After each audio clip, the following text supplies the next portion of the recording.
안녕하세요 여러분, 반갑습니다. 브라더 주입니다. 우리는 지난주에 사도행전 2장을 중심으로 하여 성경이 가르치는 진정한 교회 5가지 특징에 대해서 말씀을 나눴습니다. 자, 오늘은 파트 5의 2장 교회의 변질과 타락, 페이지 343페이지가 되겠는데요. 오늘은 성경 본문을 근거로 해서 말씀을 좀 드리기보다는 교회의 역사에 대해서 말씀을 좀 드리도록 하겠습니다. 지금 여러분들이나 저는 우리에게 익숙한 교회의 모습들이 있습니다. 교회 형태가 있죠. 그런데 사실 성경을 가만히 보면 그 성경이 가르치는 교회하고 현재 우리에게 익숙한 또 우리가 당연하게 생각하는 이런 교회의 모습과 특징들과는 매우 다른 것들을 보게 됩니다. 그렇다면 과연 그것이 어떻게 해서 이렇게 달라지게 되는지 그 원인을 살펴보는 시간이 되겠습니다. 특별히 우리가 요즘 이 시대에 교회에 대해서 고민을 많이 할 텐데요. 정말 이 교회에 대해서 살아가는 분들이라면 교회에 대한 고민을 하지 않을 수가 없고 또 이 교회가 매우 심각한 문제가 있다는 것을 알고 있을 겁니다. 그렇다면 과연 그 문제의 원인은 무엇인지, 근원은 무엇인지 오늘은 여러분들과 함께 이 교회의 역사를 통해서 함께 한번 살펴보도록 하겠습니다.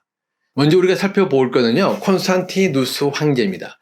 그는 274년에서 337년까지 살았던 로마의 황제였는데 기독교를 공인한 황제로 아주 유명하죠. 콘스탄티누스는 원래 로마 제국의 황제였고 어머니는 헬레나로서 선술집의 딸이었다고 합니다. 그래서 어머니 신분이 빛이 나기 때문에 콘스탄티누스는 원래 그렇게 주목받지 못했는데 그 당시 로마는 사두 정치 체계를 갖고 있었어요. 사두 정치 체계가 뭐냐면 이 로마가 워낙 거대하고 크기 때문에 이 거대한 로마를 다 한 명의 황제가 다 쓸 수 없어서 로마를 동과 서로 나누고 또 그 동과 서로 나누는 것에 있어서도 동에서도 정황제, 부황제, 로마에서도 정황제, 부황제 나눠서 이 4명의 황제가 로마를 다스렸던 그 사두 정치 체제를 의미합니다. AD 306년에 아버지가 갑자기 죽고 난 다음에 콘스탄티누스가 32세에 서로마의 부황제가 되죠. 우리가 뭐 사실 황제가 되면 그 시험을 잘 다스리면 되지만 결코 인간의 욕심은 그렇지 않습니다. 서로 잘 다스린 것보다는 사실 다른 나라들을 영토를 더 탐내게 되죠. 그래서 4명의 황제수로 싸우게 됩니다. 황제가 된 콘스탄티누스는 또 계속해서 다른 이제 황제들과 싸우게 되다가 전쟁에서 승리하게 되고 결국에는 4개의 왕으로 나뉘어졌던 로마 제국 전체를 다시 통합하는 놀라운 지도력을 보이게 되죠. 이 과정에서 유명한 전투가 312년에 동로마 황제였던 막센티우스와의 전쟁입니다. 그때 그가 낮 12시쯤에 태양 하늘을 바라봤는데 하늘을 위해서 십자가가 나타났다고 합니다. 그리고 그 십자가에 이런 글이 있었대요. 이 표식으로 말미암아 승리하리라. 그러니까 하늘을 보는데 하늘에서 갑자기 십자가 보이고 십자가 안에 이 표식으로 말미암아 승리하리라. 그래서 콘스탄티누스는 이 방패와 그다음에 이 깃발에다가 이 십자가 군기 기독교를 상징하는 PX라는 글자를 집어넣고 전쟁에서 승리했다고 합니다. 이렇게 승리하고 난 다음에 이제 유명한 밀라노 칙령 313년에 밀라노 칙령 내리죠. 밀라노 칙령이 뭐냐면 로마 시민들은 누구든지 자기가 원하는 종교를 믿어도 된다라고 인정해 주는 겁니다. 그러니까 예를 들어서 우리 중국 같은 경우도 현재 사실 중국 정부가 공인한 종교가 있습니다. 그 종교에 다른 종교를 믿지 못하게 됐죠. 기독교 같은 경우도 중국 정부가 인정하는 기독교 그 삼자교를 갔는데 그 삼자교만 인정하고 가정교는 인정하지 않습니다. 그래서 대부분의 우리 성도들은 또 사실 가정교를 숨기게 되죠. 아무튼 그 이전까지만 해도 로마 정부가 인정한 종교도 있었는데 사실 기독교는 불법적인 종교였어요. 그렇지만은 이제 313년 밀라노 칙령을 통해서 로마 시민들은 누구든지 자기가 원하는 종교를 믿어도 된다고 발표했습니다. 그 발표로 인해서 가장 혜택을 많이 받은 종교가 바로 기독교였죠. 기독교는 이제 예수님이 돌아가시고 나서 사도행전 2장에서 이제 교회가 확장되기 시작합니다. 뭐 교회는 처음부터 어려움이 있었죠. 예수님도 계속 핍박을 받았기 때문에. 그렇지만은 초대교회 역사에 10번의 아주 큰 핍박의 기간들이 있었는데 이 기독교 공인들에게 마지막 핍박, 10번째 핍박이 가장 큰 심각한 핍박이었습니다. 그 심각한 핍박이 끝나고 나서 이제 공인이 되어졌기 때문에 사실 이제 기독교는 더 이상 핍박받지 않고 마음껏 신앙의 자유를 갖고 있는 그런 축복을 누리게 되어졌죠. 콘스탄티누스가 이런 결정을 내리게 된 이유는 아마 기독교를 위해서 했을 겁니다. 왜냐하면 이 기독교를 탄압해도 기독교가 계속 성장하니까 이렇게 탄압할 바에 아예 그냥 포용하고 수용하자. 뭐 우리 역사학자들에 의하면 아마 그 당시 로마 인구의 10% 정도는 기독교 인구가 되었을 거라는 그런 추측을 합니다. 그래서 아예 그 사람들을 포용하고 그리고 또 고위 관리들 중에서도 이제 기독교인들이 많았기 때문에 그 사람들 우리가 아예 수용하는 게 낫겠다. 실제로 기독교가 로마에 해악을 끼친 것이 전혀 없습니다. 오히려 도덕적인 삶을 통해서 로마 사람들에게 귀감이 되어졌고, 그리고 사실 로마가 벌였던 많은 것들을 사회 활동과 그다음에 사회 구조 활동들을 다 교회가 다 감당하였죠. 게다가 또 거의 어머니 헬레나가 독실한 기독교 신자였기 때문에 아마 어머니의 영향도 많이 받았을 걸로 생각합니다. 아무튼 그렇게 기독교를 공인하고 난 다음에 이제 콘스탄티누스는 또 여러 가지 많은 활동하게 됩니다. 특별히 그가 했던 중요한 것들 중에서 이제 324년에 수도로 로마에서 이제 콘스탄티노플, 지금 이제 튀르키의 이스탄불이죠. 이스탄불로 옮기게 됩니다. 그래서 이스탄불에서 이제 로마가 또 시작이 되죠. 로마의 수도가 시작되면서 또 유명한 비잔틴 문화가 거기서부터 형성이 되게 됩니다. 그 외에도 콘스탄티누스는 노예를 보호하기 법적 제도를 마련하고요, 십자가형을 폐지하고 또 유아살인도 폐지하고 또 이혼도 제한하고 검투사 제도도 폐지하고 죄수도 함부로 학대하지 못하게 법적인 것들을 만들었습니다. 그리고 321년에는 일요일을 국가 공휴일, 휴일로 삼게 되죠. 원래 이 일요일은 영어로 SUN, Sunday입니다. Sun이 뭐죠? 태양이죠. 그러니까 이 태양을 위한 날이에요. 아무튼 이제 그때부터 교회는 이제 일요일을 공식적인 이제 공개되면서 일요일에 모여서 예배를 드리는 전통들이 내려오게 됩니다. 그리고 또 유명한 것이 콘스탄티누스는 AD 325년에 니케아 총회를 열게 됩니다. 니케아 총회는 이제 전체 기독교의 총회인데 중요한 기독교 시도들이 다 함께 모였던 첫 번째 총회입니다. 이 총회를 사실 콘스탄티누스가 주최를 하게 되고, 그리고 여기 대해서 어떻게 해서 회의를 주도하게 됩니다. 그래서 이 회의를 통해서 이제 기독교가 그동안 믿어왔던 중요한 우리 신앙의 교리들을 확립하게 되죠. 특별히 삼일체 교리를 확립하게 되고, 그 예수님은 영원전부터 있지 않았고 하나님 피조물이었다고 주장하는 아리우스를 이단으로 몰게 됩니다. 어쨌든 이제 이런 일들을 하게 되는데, 문제는 뭐냐? 이 콘스탄티누스가 이 기독교를 공인하고 또 이 니케아 회의를 종교를 개최하고 할 이 무렵에 콘스탄티누스는 기독교인이 아니고 태양신을 섬기는 자였다는 것이죠. 이거는 역사적으로 이미 이제 분명히 증명이 되어 있는데, 그 당시 발행되어 있는 주화를 보게 되면 이 주화 앞뒤면에 태양신과 자기 얼굴을 동시에 그려놓고 자기와 태양신을 동격으로 한다든지, 개선문에도 보게 되면 태양신을 자기의 주신으로 고백하는 그런 글들이 나옵니다. 그렇기 때문에 사실 콘스탄티누스는 기독교인이 아니었습니다. 이건 지금 역사학자들이 거의 대부분 다 인정하는 바입니다. 그가 실제로 기독교인이 되기 위해서 세례를 받은 것은 죽기 바로 직전이었습니다. 그 당시는 기독교인 되기 위해서는 반드시 세례를 받아야 되고, 세례를 받기 위해서는 이제 침례를 받았죠. 지금 같은 세례가 아니고 침례입니다. 물속에 들어가서 받는 침례죠. 침례를 받기 위해서는 자기가 황제의 망토를 벗고 있어야 되고, 황제의 왕관도 벗어야 되고, 그리고 세례를 주는 이 앞에 고개를 숙이고 겸손해져야 되는데, 콘스탄티누스는 그럴 수가 없었죠. 사실 콘스탄티누스의 여러 가지 비행을 보게 되면 그건 사실 가족들도 많이 죽였습니다. 자기 둘째 아내와 그리고 첫째 아내의 아들이, 첫째 아내가 있고 첫째 아내의 아들이 자기 둘째 아내와 간통했다 그래가지고 둘째 아내를 죽이고, 그리고 첫째 아들도 고문하다 결국에 죽게 만듭니다. 이것이 다 나중에 후대에 있었던 일이거든요.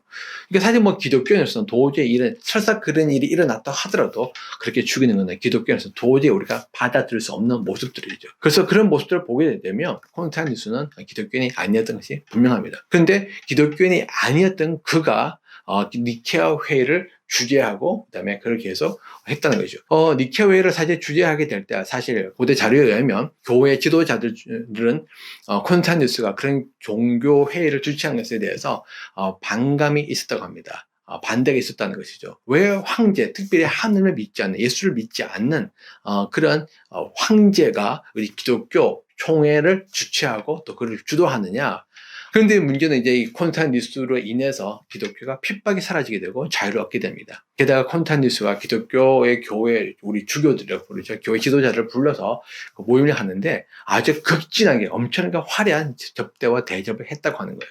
그러니까 거기에 완전히 사람들이 마음이 녹아나서 그냥 이것이 뭔가 문제가 있지만은 그냥 묻어가는 거죠. 받은 혜택과 은혜가 있기 때문에 먹은 자는 말이 없다 하는 말이 있는 것처럼 먹고 나니까 사실 콘스탄티누스가 하는 일들에 대해서 반대를 못하게 되는 겁니다. 그래서 그 유명 니케아 신경도 나고 삼일체도 정비되긴 되지만 중요한 건 사실 뭐냐면 그가 그때부터 계속해서 이 교회의 여러 가지 것들에게 간섭을 하기 시작한다는 것이죠. 콘스탄티누스는 원래 로마의 황제들은 자기가 최고 제사장이라는 직함을 받았습니다. 최고 제사장이 뭐냐면 로마는 다신교였죠. 여러 가지 종교가 있습니다. 그 종교들에는 다 그 신을 섬기는 제사장들이 있죠.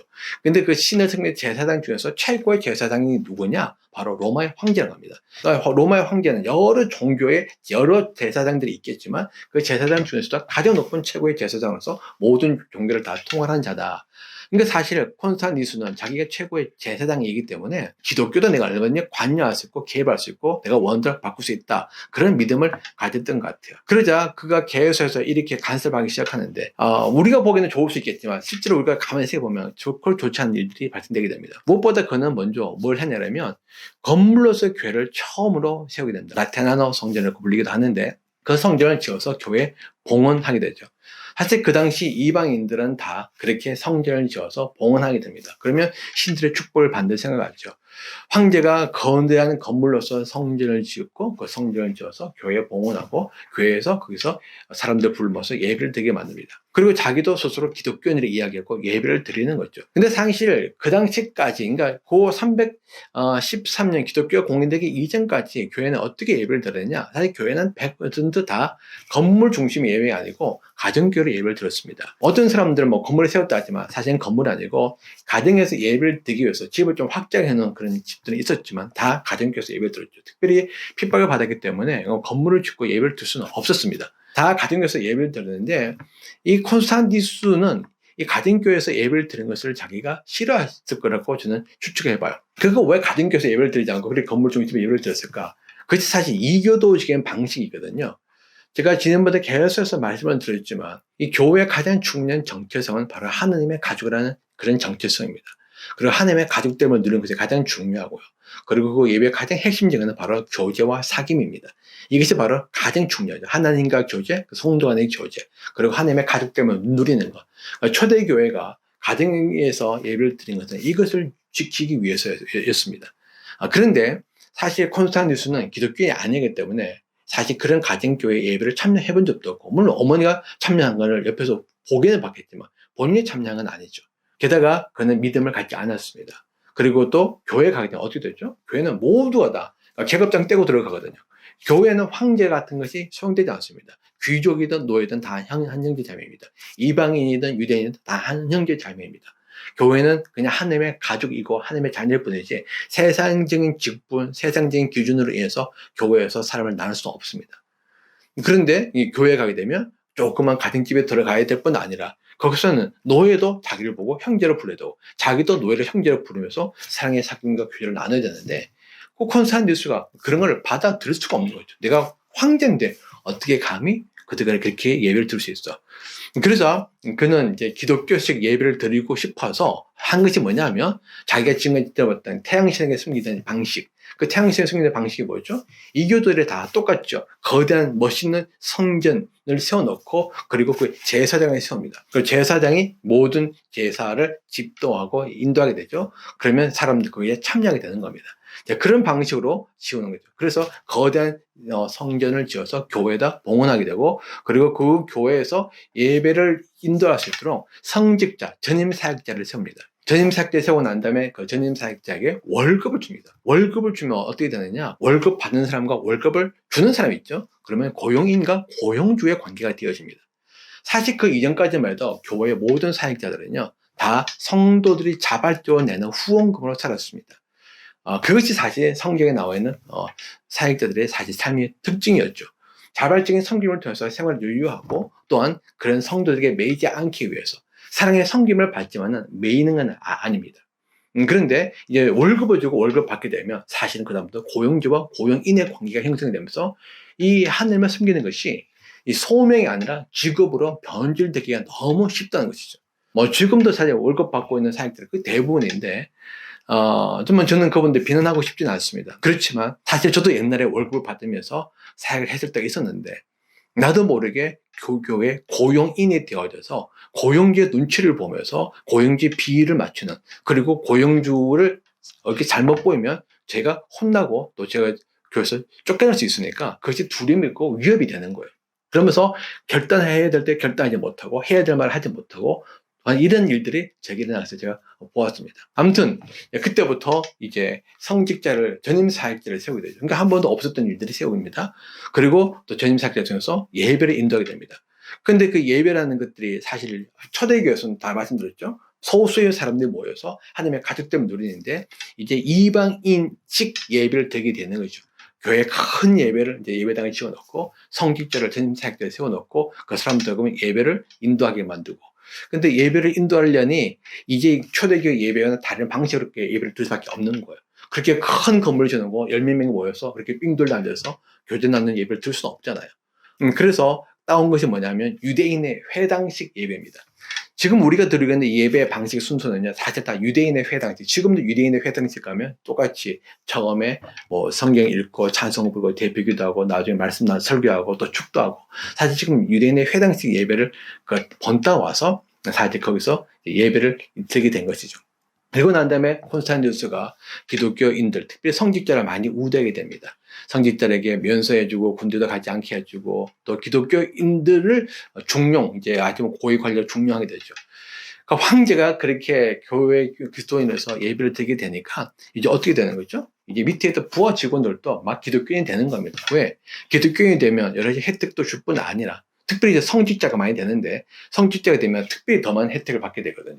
권한도 주게 되죠. 교회에다 사유재산도 주게 되죠. 주었죠. 그러니까 교회가 세금도 안 내. 또 땅은 갖고 있고 그다음에 헌금도 받고 있고 그리고 권력을 뭐 나라에서 보호해주고 성직자 아주 최고의 직업 중에 하나가 되는 겁니다. 게다가 또 콘스탄티누스가 기독교인들을 아주 고위 관리로 중용하게 되니까 사람들도 콘스탄티누스에게 잘 보이기 위해서 교회를 가게 되는 거죠. 근데 문제는 뭐냐면 콘스탄티누스 자체가 그가 기독교인이 아닌 상태에서 교회를 다니고 스스로 기독교인으로 이야기하는 거예요. 그러니까 소위 말하는 유사 그리스도인인 거죠. 그런데 콘스탄티누스가 그렇게 교회를 다니게 되니까 밑에 있는 백성들도 부하들도 다 그렇게 믿는 겁니다. 콘스탄티누스가 태양신을 섬기면서 동시에 하나님을 섬기니까 그들도 어떻게 되는 거죠? 자기가 믿고 있던 신들을 섬기면서 동시에 하나님도 동시에 섬기는 거예요. 그러니까 이거 어떻게 됩니까? 혼합주의. 그러니까 고대 이스라엘, 뭐 특별히 이제 북이스라엘에서 막 혼재했던 그 완전 혼합주의 신앙이 가득해지게 된 것입니다. 그러니까 본인 스스로 기독교인을 하지만 실상은 기독교인이 아닌 것이죠. 말로만 기독교인이지 실제는 그는 우상숭배하는 우상숭배자였다는 것입니다. 그럼에도 불구하고 어쨌든 교회는 사람들이 계속 들어오게 됩니다. 게다가 또 콘스탄티누스가 라테란 성전 외에도 여러 성전을 몇 개 더 지었죠. 더 짓게 되니까 그들만 이제 성전을 짓는 건 아니죠. 이제 돈 있는 귀족들도 막 성전을 짓기 시작하는 겁니다.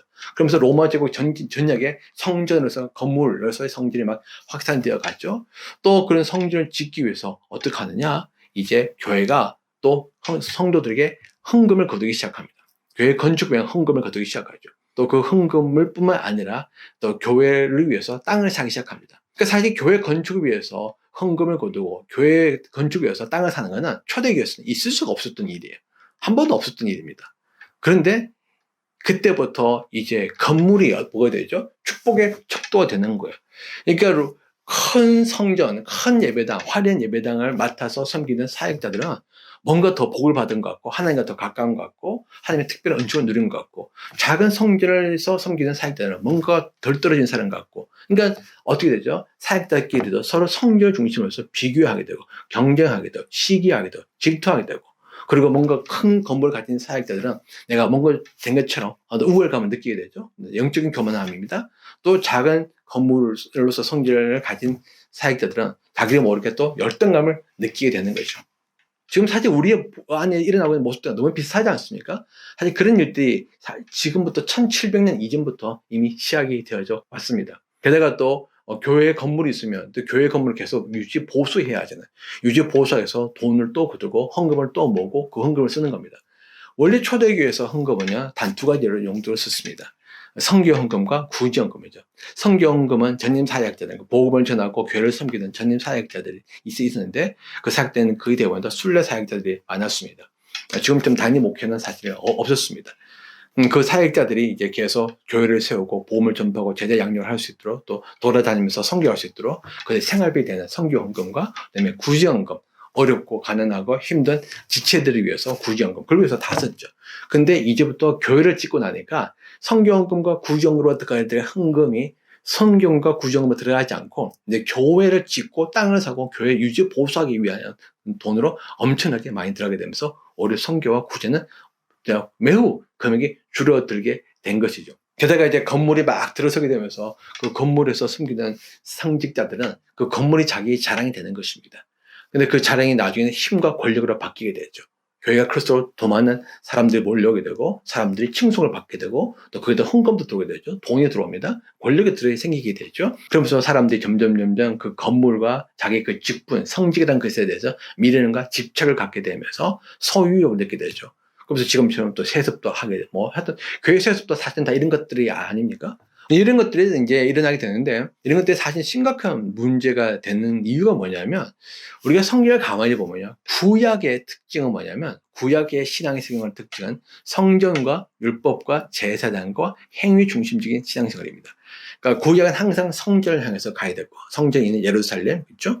그 예루살렘을 향해서 기도하고 되고, 예루살렘 가서 제사를 드리게 되고, 왜 하나님의 고심에 계시다고 생각했기 때문에. 그리고 율법이 있어서 율법을 반드시 지켜야 됐고, 모든 것들은 제사장 중심이었습니다. 그리고 그 율법에 맞춰서 행위를 해야 됐죠. 그 행위는 맹목적인 순종과 헌신을 요구, 나도 모르게 그렇게 느끼게 됩니다. 근데 신약은요, 그렇지 않습니다. 신약은 성정 중심이 아니고 성령 중심입니다. 우리 안에 성령이 계시고 우리 자신이 성전이죠. 성도들이 모이면, 에베소서에 모이면 그 모임 자체가 바로 성전이 되는 것입니다. 그래서 더 이상 건물로서의 성전은 필요가 없습니다. 우리 자신이 성전이기 때문에. 그리고 구약은 율법이지만 이게 신약은요, 복음 중심적입니다. 그리고 구약은 제사장 중심적으로 됐죠. 하지만 신약은 모든 성도가 다 제사장이기 때문에 모든 성도가 제사장 역할을 감당합니다. 그리고 구약은 율법을 지키는 행위 중심적이지만 이제 신약은 은혜 중심적입니다. 구약은 맹목적이라고 했죠. 무조건 따라야 되는 것이죠. 왜? 지키지 않으면 벌받는다는 두려움이 있기 때문에. 신약은 자율적인 섬김을 강조합니다. 이것들이 신약의 특징인데 이 콘스탄티누스가 건물을 세우고 성직자를 세우고 성직자들이 또 교회 제도를 만들고 그리고 또 이런 제도를 의해서 어쩔 수 없이 행위 중심적인 그 신앙생활을 요구하고 가르치게 됐죠. 자, 그렇게 되면서 어떻게 되느냐? 다시 한번 신약 시대가 구약 시대로 회귀하게 된다는 것입니다. 그런데 이것이 바로 세상의 종교의 특징입니다. 세상의 종교는 뭐냐? 인간이 신에게 다가가기 위해서 기독교는요, 신이 인간에게 다가온 것이고 세상의 종교는 인간이 신에게 다가가기 위한 것이네요. 신은 인간에게 별 관심이 없어요. 우리가 신이 필요하기 때문에 신에게 우리가 다가가기 위해서 우리가 어떻게 하느냐? 신에게 잘 보여야 되죠. 잘 보기 위해서는 어떻게 하죠? 인간이 만든 거짓된 경건 체계를 만든 것입니다. 그래서 성전을 짓고 성전을 뭔가 엄숙하고 그리고 화려하게 지어야 신인들이 만족한다고 생각하는 거죠. 그리고 인간이 생각하는 경건한 의식, 제도를 통해서 예배, 제사, 제도를 만들죠. 그리고 인간이 만든 각종 경전이 있고 그리고 행위 중심적이죠. 우리가 신에게 잘 보기 위해서 이런저런 일을 늘 해야 된다. 그것이 바로 다 이방 종교에서 가져온 모습들입니다. 그러니까 이 콘스탄티누스는 이 이방 종교를 믿던 사람이었기 때문에 기독교를 인정해 주되 기독교에 개입해서 기독교 자체를 이방 종교화 만든 것입니다. 콘스탄티누스가 이방 종교를 만들고 난 다음에 어떤 결과가 되어졌느냐? 제 책 346페이지 보면 제가 이렇게 글을 적었습니다. 한번 읽어보겠습니다. 그 결과 교회는 많은 제사장에서 소수의 성직자와 대부분의 평신도로 나누었고 적극적인 참여에서 관객처럼 바라만 보는 모임으로 공동체 중심에서 개인 중심적인 신앙으로 변한다. 또한 성령님의 인도와 역사 중심에서 인간의 계획과 방법 중심으로 성령님의 은사 중심적인 섬김에서 종교화된 의식 중심적인 예배로 사랑의 교제가 중심이 된 신앙생활에서 행사와 활동 중심의 신앙생활로 그리고 자유롭고 자발적인 섬김에서 인위적인 제도와 조직 중심의 사역이 되어버렸다. 그러니까 콘스탄티누스 이후로 이 기독교는 같은 기독교지만은 그가 공인하기 이전과 공인 이후의 교회는 완전히 다른 교회로 바뀌어져 버리고 만다는 것입니다. 저는 이제 북토고 17번에서 예수님께서 바리새인의 율법주의에 맞서 싸우시는 이유를 말씀을 드렸습니다. 바리새인의 율법주의는 바로 종교입니다. 예수님은 그 종교들과 싸웠죠. 하나님의 사랑의 관계를 그들은 세상의 종교처럼 변질시켜 버렸습니다. 그래서 예수님은 그 바리새인의 율법주의와 싸우고 복음을 선포하셨죠. 복음은 우리가 율법에서 벗어나서 사랑의 관계를 맺을 수 있다는 복된 소식입니다. 그럼에도 불구하고 콘스탄티누스로 말미암아 이 기독교는 다시 한번 구약으로 돌아가게 됩니다. 사도 바울이 이런 이야기를 했습니다. 로마서 7장 4절과 6절 말씀에 나의 형제 자매 여러분, 그러므로 여러분도 그리스도의 몸으로 말미암아 율법에 대해서는 죽임을 당했습니다. 지금은 우리를 올가맸던 것에 대해서 죽어서 율법에서 풀려났습니다. 그래서 우리는 문자의 열매의 낡은 정신으로 하나님을 섬기지 않고 성령이 주시는 새 정신으로 하나님을 섬깁니다. 자, 이 말이 무슨 말입니까? 우리는 더 이상 율법을 지켜야 할 필요가 없다는 것이죠. 물론 율법을 주도 새 계명을 우리가 지켜야 되지만 그럼에도 불구하고 이 율법의 613가지 계명을 지킨 사람은 우리는 아무도 없습니다. 자, 그렇다면 우리는 왜 율법을 지킬 필요가 없는가? 예수님께서 십자가를 통해서 우리를 율법에서 해방시켜 주었기 때문에 더 이상 율법을 지킬 수 없는 우리로 하여금 율법을 지켜야만 하는 그 강박에서, 그리고 율법을 지키지 못하면 받는 그 심판에 대한 두려움으로부터 우리를 자유하기 위해서 예수님께서 돌아가셨다. 그리고 하나님의 은혜를 말미암아 우리 믿음으로 하나님은 우리를 의롭게 만드셨다. 그렇기 때문에 더 이상 우리는 율법을 지킴으로 의롭게 되는 것이 아니라 우리는 믿음으로 의롭게 되어졌기 때문에 이제 우리는 믿음으로 하나님의 은혜를 누리며 살면 된다. 그것이 무엇이냐? 문제의 열매의 낡은 정신으로 하나님을 섬기는 것이 아니라 성령이 주시는 새 정신으로 섬기는 것이다. 바로 사랑과 자유와 자발, 성령을 따라서 복음을 따라서 사는 새로운 삶을 의미하는 것입니다. 그렇기 때문에 이제 율법이 사라지고 율법에 나와 있는 수없이 많은 전통들도 지킬 필요가 없게 되어진 것이죠. 그런데 콘스탄티누스 이후로 이 교회는 콘스탄티누스가 만들어 놓은 그 제도 속으로 들어가게 되면서 교회는 다시 한번 스스로 예수님께서 다 폐지해 놓으신 전통들을 그들이 다시 만들기 시작하게 됩니다. 결국에 나중에 380년이 되면서 로마는 기독교를 국교화로 하게 되죠. 이 국교를 했던 말은 뭐냐면 이 기독교 외에 다른 종교들은 더 이상 믿어서는 안 되는 종교로 규정 지어버린 것입니다. 법으로 못 박아놓은 것이죠. 그래서 모든 이교도 신전들과 제사장들 다 파괴시키고 죽이고 쫓아내고 불태우고 그리고 핍박하기 시작했습니다. 그러니까 핍박받던 기독교가 이제는 오히려 핍박하게 된 종교로 바뀌게 된 것이죠. 뿐만 아니라 더 심각한 뭐냐면 이 가정교회를 불법적인 교회로 규정해 버렸다는 것입니다. 그러니까 정부가 인정하는, 황제가 인정하고 후원하는 그 교회는 어떤 교회입니까? 바로 건물 중심의 거대한 성전이라는 그 이름의 명목을 지었던 그 건물 중심의 교회죠.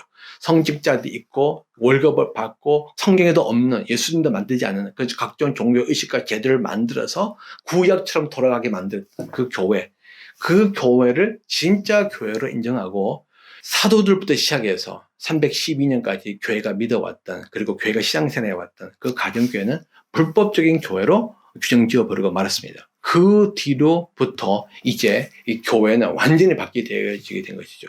다시 말하면 가정교회는 이상한 교회, 잘못된 교회, 문제 있는 교회로 낙인찍히게 되고, 그리고 콘스탄티누스로 인해서 변질되어 있는 이교화된 교회는 진짜 교회로 인정을 받게 된 것입니다.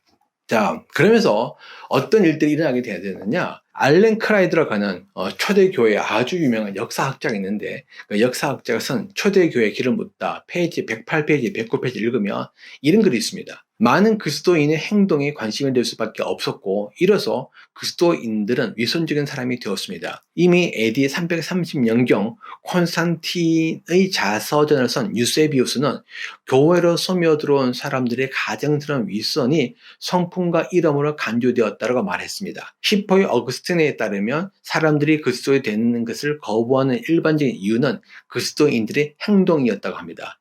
이 그리스도인들이 하는 짓을 보라.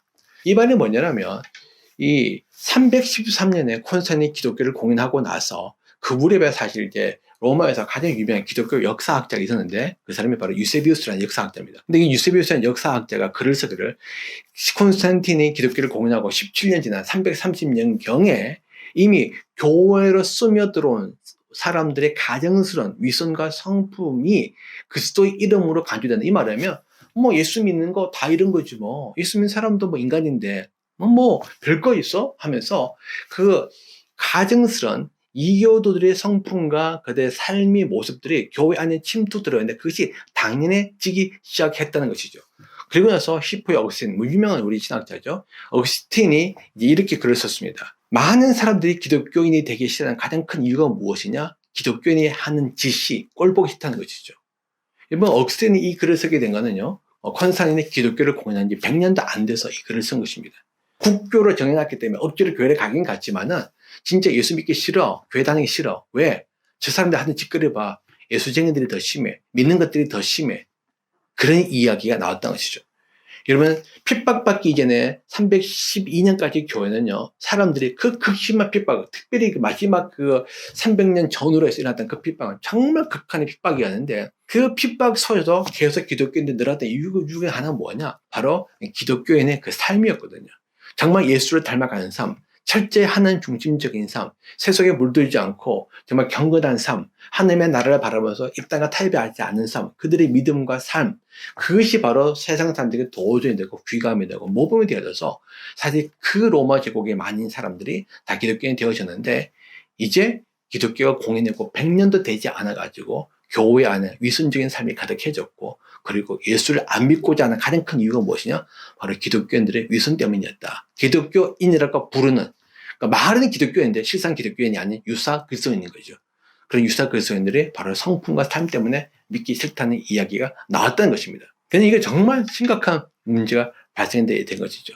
지금 사실 여러분, 우리 안에 교회를 보십시오. 우리 안에 교회에 우리가 지금 어떤 상태에 있는지, 우리 교회에 대해서 조금만 관심이 있고 교회를 살피는 사람이라면 우리 교회가 어떤 상태인지 너무나 잘 알 것입니다. 그런데 우리가 지금 해야 될 이야기들이 이미 1700년 전에 유세비우스와 억슨이 했다는 거예요. 다시 말하면 그때부터 이런 경향과 흐름이, 상황들이 계속해서 이어져 내려왔다는 것입니다.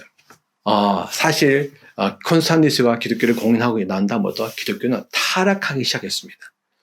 어떤 사람들은 콘스탄티누스가 기독교를 공인하고 기독교의 핍박을 없애준 것이 너무 좋은 일이라고 생각하지만 저는 그렇게 생각하지 않습니다. 물론 저도 핍박과 환난과 어려움을 원하지 않습니다. 그렇지만은 교회가 핍박과 환난이 없이 세상 속에서 안주하게 되면 그 다음부터 우리의 신앙은 서서히 세상에 물들어가기 시작하는 것입니다. 하나님의 나라는요, 세상 나라의 공인과 후원과 보존에 의존하지 않습니다. 반대로 세상 나라가 하나님의 나라의 공인과 후원과 보존도 의존하지 않습니다. 전제는 사실은 콘스탄티누스 만들고 후자는 바로 중세의 교회였죠. 처음에는 나라가 이 교회를 보호하고 그다음에 교회를 후원하고 교회를 도와주었는데, 나중에는 이제는 이제 나라가 교회의 도움을 받고 교회에 의존하는 상황으로 뒤바뀌게 되는 거죠. 그러나 사실은 이건 어느 교회도 다 발견하지 않습니다. 왜냐하면 하나님의 나라와 세상 나라는 완전히 분리되기 때문에. 예수님께서 말씀하셨죠. 빌라도에게 나에게 속한 나의 나라는 이 세상 나라가 아니라고 분명히 말씀하셨거든요.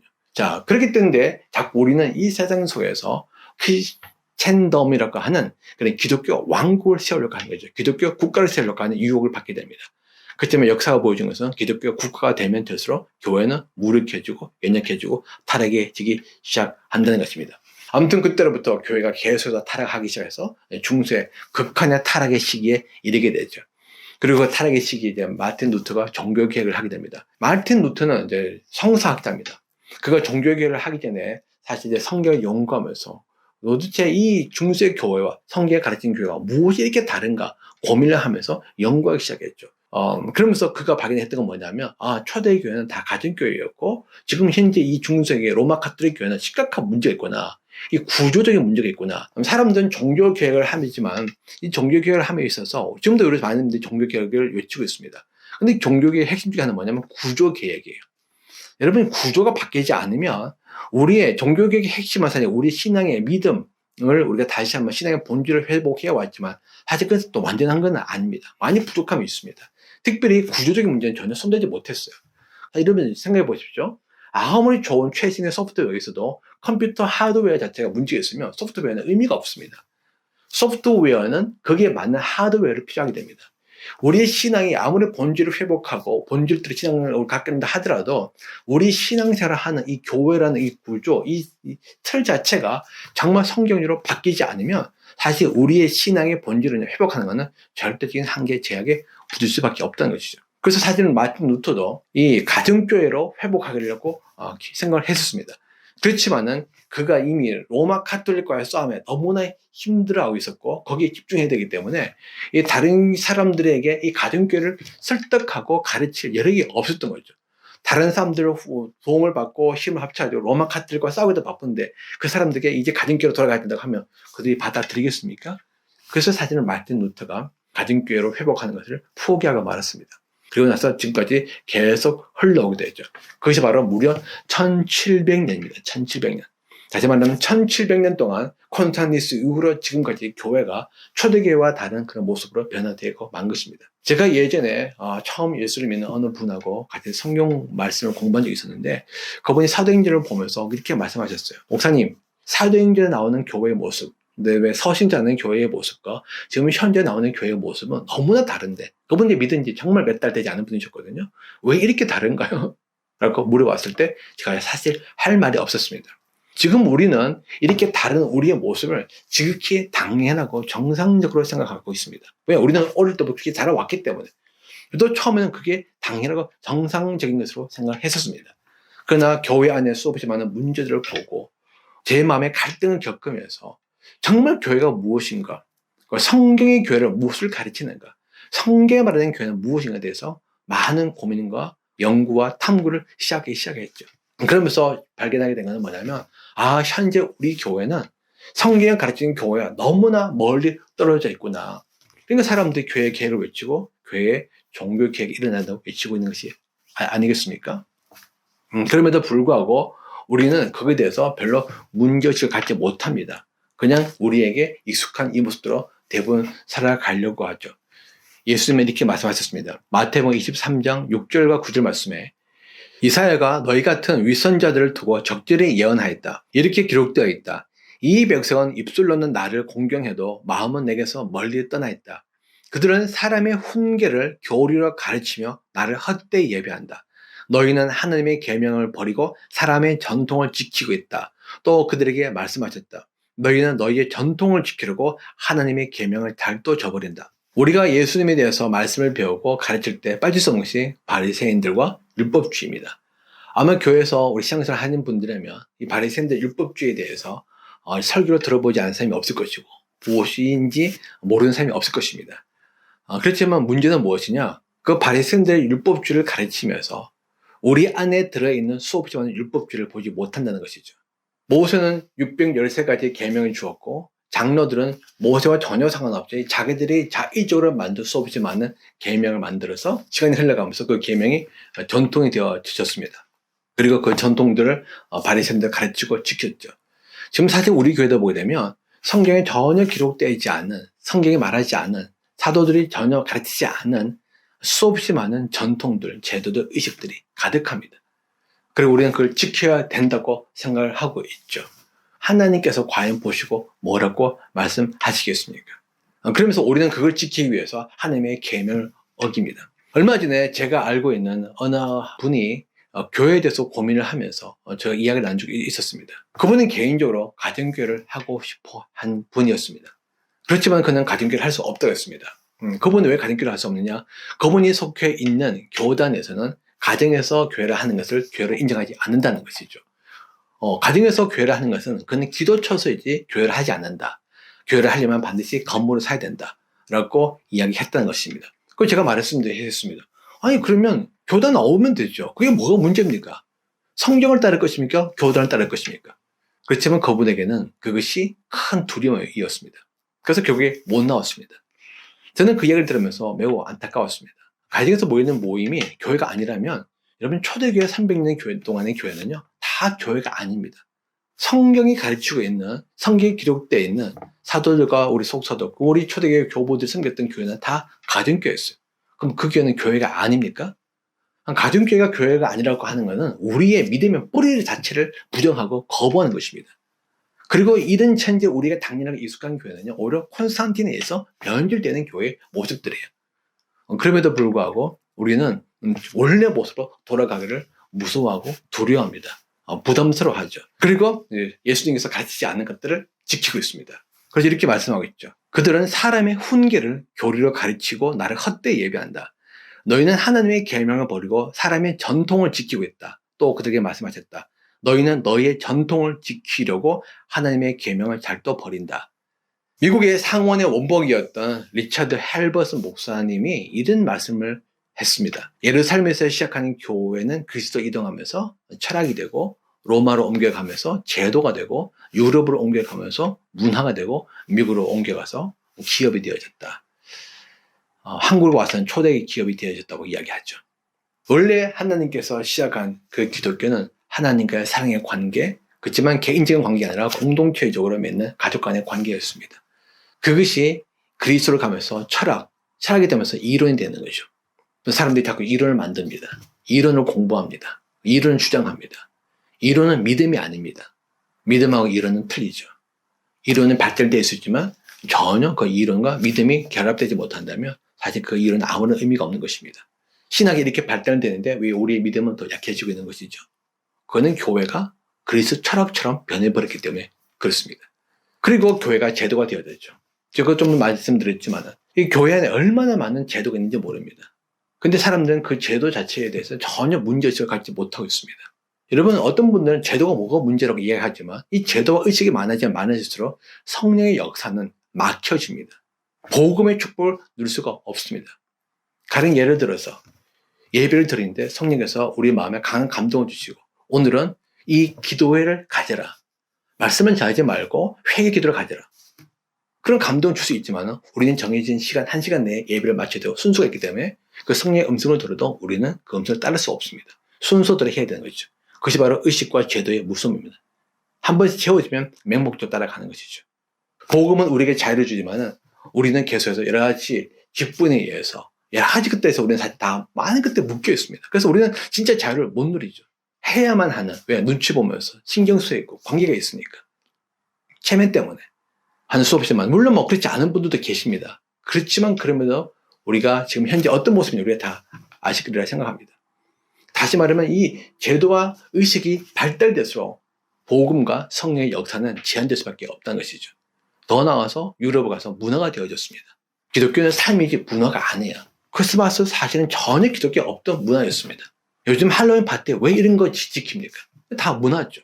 기독교의 최고의 축제는 사실은 부활절이고 그리고 다시 오실 예수님을 재림을 소망하시 우리의 소망이었는데 콘스탄티누스 이후로 사실 기독교가 세상의 안주가 만족하면서 세상의 축복을 누리게 되면서 더 이상 종말의 신앙을 다 잃어버리게 된 것이죠. 종말의 믿음이 사라지게 된 것입니다. 그러면서 세상의 축복을 갈구하고 세상의 축복이 하나님 축복인 걸 착각하면서 그걸 추구하는 종교, 세상의 종교를 변질되게 만 겁니다.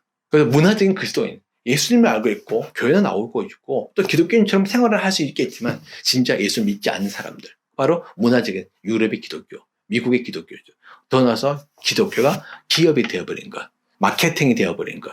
380페이지 보면 이렇게 제가 글을 적었습니다. 그 결과 교회는 기업이 되고 목회자는 CEO가 되고 부교육자는 직원이 되고 건물은 자랑이 되고 성도는 고객이 되고 목회는 고객 관리가 되고 직분은 감투가 되고 가족은 남남이 되고 예배는 공연이 되고 관계는 조직이 되고 전도는 마케팅이 되고 성령님은 덜러리게 되고 은사는 재능으로 대치되고 말았다. 결국 하나님의 교회에서 하나님의 임재가 사라지고 예수님의 교회에서 예수님의 사랑을 경험하기 어렵고 성령님의 교회에서 성령님의 능력이 없는 교회가 되고 말았다. 이 300페이지 이 구절은 제 책을 읽은 분들이 그 이구동성으로 가장 큰 도전을 받았다, 공감한다는 구절이기도 합니다. 우리 교회가 바로 이런 교회가 되어져 버리고 말았죠. 자, 그러면서 이제 시간이 흘러오고 있습니다. 이때는 어떤 시간이냐? 바로 예수님의 재림이 가까운 시간들이죠. 그렇다면 앞으로 교회가 어떻게 될 것이냐? 그건 이제 제가 다음 주에 말씀을 드리도록 하겠습니다. 제가 오늘 여러분들에게 결론 내리면서 말씀드린 것은 여러분이 정말 현재 우리 교회의 모습이 어떤가? 그리고 성경에 가르치는 교회의 모습은 무엇인가? 무엇이 같고 무엇이 다르며 다르다면 왜 다른가? 그리고 다름으로 인해서 나타나는 결과는 무엇이고 과연 하나님은 이것을 어떻게 볼 것인가? 그렇다면 우리는 어떻게 될 것인가? 우리가 교회를 알려면 성경을 통해서 교회를 아는 것도 중요하지만 역사를 통해서 교회를 아는 것도 중요합니다. 왜냐하면 역사를 통해서 너무나 많은 변화가 일어나게 됐거든요.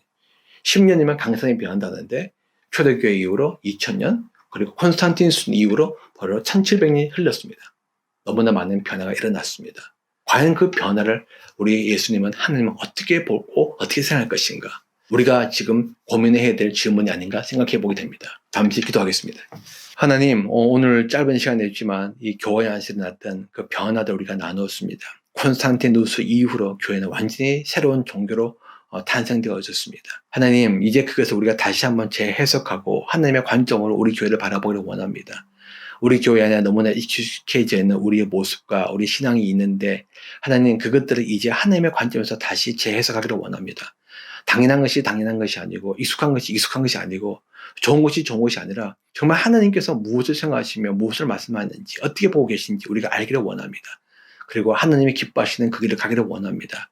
하나님 이 강의를 듣고 이 말씀 듣는 모든 우리 지체들에게 주님의 마음과 주님의 생각을 주님의 관점을 부어 주옵소서. 예수 이름으로 감사하며 기도합니다. 아멘.